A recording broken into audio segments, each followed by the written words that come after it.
नमस्कार मित्रांनो, माझं नाव महेश पवार. तुम्ही बघू शकता माझा नवीन व्हिडिओ आहे.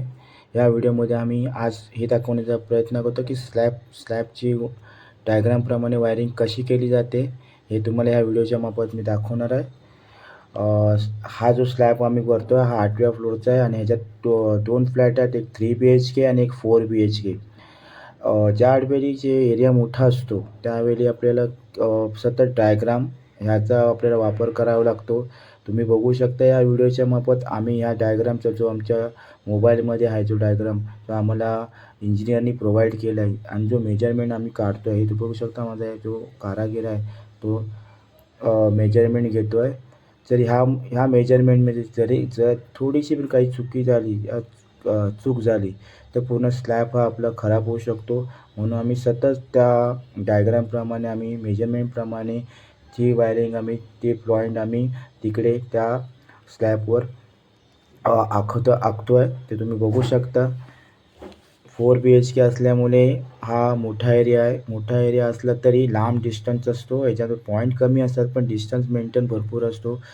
ज्या 4 BHKमध्ये जो जो BHK असतो त्याच्यामध्ये 4 पॉईंट आणि एक पंखा असतो, एक AC असते. बॉटम लाईन हा इम्पॉर्टंट पडतो. जेव्हा कॉलम भरला जातो त्या टायमाला पायपिंग कोणत्या प्रकारे केली जावी हे या तुमच्या डायग्रामवरून समजून येते. जर तुमचा चुकून पण तुमच्या कॉलममध्ये तुमचा पाईप गेला, कंडक्ट गेला तर तुमची पूर्णपणे वायरिंग चॉकअप होऊ शकते.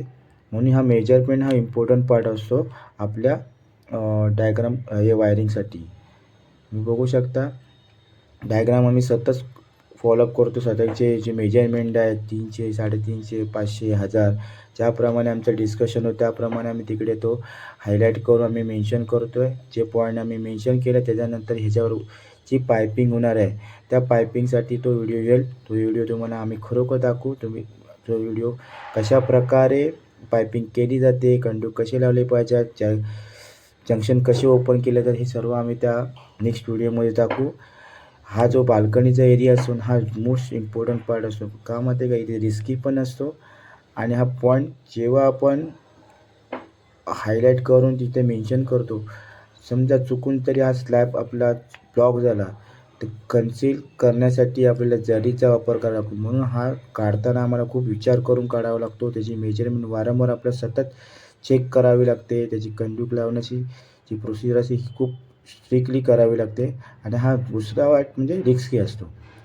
तुम्ही बघू शकता आता आम्ही किचन प्लॅटफॉर्मची वायरिंग करतो. किचनमध्ये आपल्या जे इक्विपमेंट लागणार आहे त्या इक्विपमेंटचे आम्ही मेजरमेंट घेत आहोत. हा दुसरा पॉईंट आहे आपला.